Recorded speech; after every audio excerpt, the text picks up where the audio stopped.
Hello, everyone, veterans, dedicated VA employees, everybody watching. Welcome back to the channel, and welcome to another tremendous, tremendous Tuesday. Yes, with enough practice, you too can say tremendous Tuesday. You know, we like to have a little bit of fun around here still, even though we're working really hard. It's been a heck of a month. It's been a heck of a couple of weeks. This week started off really heavy. So yes, because we are working really hard, the video's a little late today. You are actually getting the video recorded right before I post it. Not a whole lot of editing this time, so I apologize. But I am trying to keep it as clear as I can, so I have had a little bit of practice on tremendous and terrific Tuesday. I think while we're talking about fun, it could be fun if you throw in your tongue twisters, veterans and VA employees as well. Throw them in the comments. Does anybody watching? Throw them in the comments. I would love to make even short little videos of me trying to say your tongue twisters, as I can't even say that word, and post them on YouTube as well. And if you got a YouTube channel and you want to do the same and post them on there and give us a link to it, I'd love to go watch them and see how well you do and how many takes it takes you. But yeah, let's get down to it. Protected VA ratings. We got a 5-year rule, a 10-year rule, and a 20-year rule. These three rules do add some protection, not necessarily 100% protection to your claims, veterans. Pretty darn close when we get up to like the 10s and the 20. The 5 is a little shaky, but just know it's adding some layers of protection over the years. Let's first talk about the 5-year rule. 5-year rule, it comes from 38 CFR 3.344. Now, in short, this is what the 5-year rule is. Is if you veterans have a condition and that evaluation for that condition has been in place for 5 years or more, VA cannot decrease that evaluation on just one examination. Because it's been in play for 5 years or more. So your protection really is a 5-year line. Now, I would say that the courts have interpreted, and the law in 3.344 really still interprets that there's a lot of cases where even if the condition is less than 5 years, evaluated at a certain point for less than 5 years, that even one exam should not cause the decrease. What am I saying here? Well, I'm saying that veterans, if you take, say, a lower back condition that you got at 20% right now, and it's been only 3 years, and you say, yes, my back has got worse, you go ahead and file that claim for increase. VA is going to be prompted to do a VA examination to determine the level of severity for your back condition at this point. Now, let's say that exam comes back, and when it comes back, it shows a 10% should be warranted. Now, keep in mind, the law does tell us that we have to look at all the evidence as a whole. But in many cases, when there's just an increase, in my experience, all the VA has to look at is just a single examination. So they usually have to make the determination from there. So if that's all they have, then it is possible that without it crossing the 5-year threshold, in this example being only 3 years, the VA could reduce you on that one examination from that 20 to that 10% in this hypothetical. Now, but if it was over 5 years and that exam came back that way, then no, the VA could not just reduce you on one examination. The idea is they have to prove sustained improvement. Now, check out 38 CFR 3.344. Now, the courts have interpreted this multiple times, and I feel that there's a lot of arguments to be made, and that VA, unfortunately, is automatically trained in many cases, at least that's what I experienced, to just go ahead and reduce off of one exam as long as it's less than 5 years. But there's a lot of other stipulations in that 3.344 that add some additional protections to, especially a series of conditions like mental health conditions, for example. We have to remember that conditions are not always at the same level of severity every day. So one thing that I would argue that the law requires of the VA is even if the exam occurs less than a 5-year mark and happens to show a potential for improvement, is that they must consider if it's just a good day for the veteran or if it truly is sustained improvement. and not just to go ahead and mark a reduction just because a single exam has a couple boxes checked. But anyways, the point is that that's the 5-year rule protection. It's really the protection of sustained improvement. Can't just reduce automatically without showing sustained improvement. And that 5 years is really locks you in as veterans is if there's no other evidence for 5 years or more, then likely it could be sustained and needs additional proof. So let's go on the 10-year rule. I don't want to confuse you a whole lot here. I could probably talk days on these, but let's do the 10-year rule. 10-year rule comes from 38 CFR 3.957. Now, the 10-year rule is different. The 10-year rule is talking about service connection piece. We're not actually talking about the evaluation protection at this point. We're talking about the protection of the actual service connection of the condition. So once your condition, veterans, has been in effect, been service connected for 10 years, the VA cannot take away your service connection completely. Now, does that mean they could potentially still lower the evaluation? Sure. Again, we start taking into considerations of these other protections and all the evidence in file, but they can't just sever your benefit, as you may see read, after it's been in effect for a minimum of 10 years, so 10 years or more. Now, this also includes the idea that veterans, let's say you've got that lower back condition. Let's go back to that one. You've got it service connected. It's been service connected for even 11 years, we'll say, for the purposes of the example. The fact now that we're over 10 years and a VA goes back and goes, oh, we made a clear, unmistakable error, 11 years ago when we service connected that lower back condition, so it should have never been service connected, therefore we want to sever it. Well, guess what, veterans, you're protected. So whether the VA made a clear and unmistakable error or not in service connecting, you remain service connected. It will stay there. They can't take that away. Now, remember though, law does have other rules and exceptions that may apply. The only time the 10-year rule that I can think of is going to be overruled, I guess you could say, is if there was actually proven fraud from the time that the condition was service connected. So let's say, veterans, you've got that lower back condition. It's been in effect for 11 years. It's been service connected for 11 years. VA comes along and says, no, we have clear proof. I'm going to use the word clear, and that's going to be dangerous, but we have proof of fraud by the veteran, perhaps in this case, and that fraud caused us to service connect that condition when, if the evidence that was provided by the veteran or was not fraudulent, then we never would have service connected it.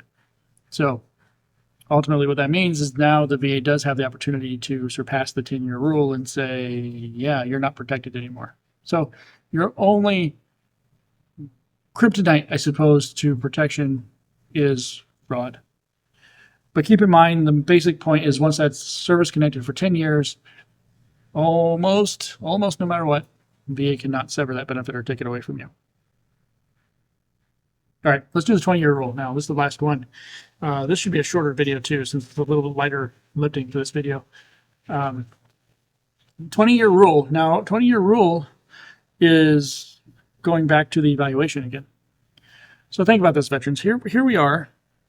5 years kicks in. You got a little bit of protection that says VA can't just reduce your benefits on one exam, potentially without doing another exam.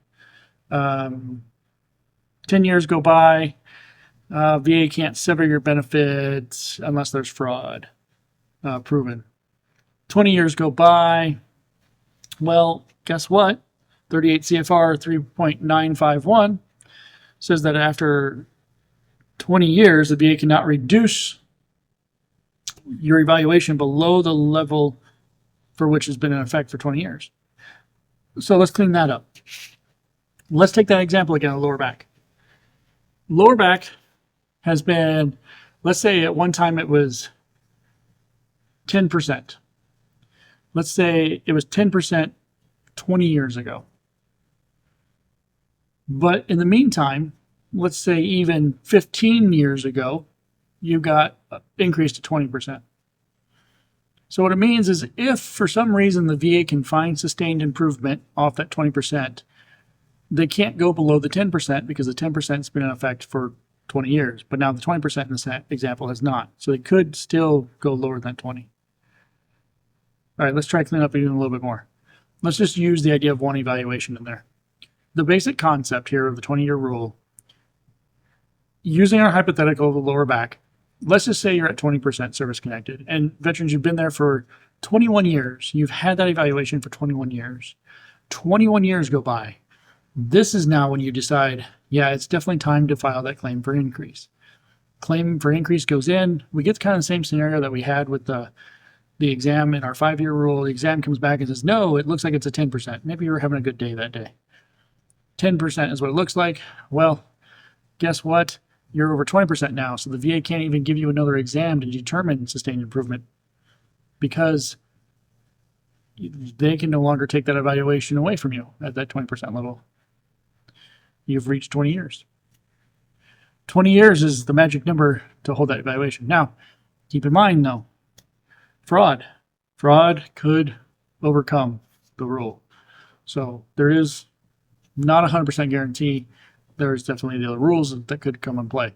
But highly unlikely, in my experience, that fraud is usually an issue. All right, let's recap this really quick. I really want to make sure you got this. I feel like I'm making something that's really easy more complicated than I need to. Something I unfortunately tend to do just with all the information that rattles around up here next to the rocks. 5 years, 10 years, 20 years. These are key points in time that the law allows some protection to your benefits, veterans. 5-year being the idea that your rating can't be reduced without evidence of sustained improvement. So as protection to your evaluation, a little bit of protection really, to your evaluation, that one exam may not be the reason for the reduction in evaluation if that has been in place for 5 years. 10 years. 10 years is your next line. Now 10 years adds protection to the service connection and the fact that service connection of a condition cannot be taken away after it's been in place for a minimum of 10 years. Again, fraud can overcome the rule. And our 20-year rule, which adds even more protection to the idea that your evaluation that has been in place for 20 years or more is locked in, and the VA can never take you below that evaluation at this point, unless, again, it is overcome by fraud. So there you go. The law does have some protections in there for you veterans. I wanted to point these out, let you know that they exist, give you a little bit of information about them. And I really want to try to highlight the 5-year issue. I think the 5-year rule is a little bit more confusing, just the way the rule's written. But I'm hoping it made more sense, especially for VA, because we see it a lot that even if it is under 5 years, there's still that paragraph A underneath the C.F.R. that says one exam may not still be enough. But the 5-year is really the key here to nearly an automatic one exam is not going to be in. With that, everybody, hey, I thank you for being here. Hey, don't forget, let's have a little bit of fun. Throw a tongue twister. I can't even talk now. Throw a tongue twister into the comments if you like. I'll be happy to make some short videos in my off time here. Post them on YouTube just so you can get a good laugh at me. And if you want to do the same and link us to your YouTube channel, I would at least be happy to go check those out too and see how you did. At the same time, veterans, don't forget, if you need help, you need representation, not only am I here and my team is here for you at veteranlang.com, where you can schedule a evaluation with us to discuss your VA claim. Do know there's VSOs out there. There's other accredited agents, other accredited attorneys. Help is it's okay. It's okay to get help in your VA claim. Especially if you get to a point where you're struggling, you're kind of up against a wall and you're not sure where to go next. The rules are basic to a point. I agree. The foundation in VA law is rooted to a very basic set of rules, but it can get a little complicated.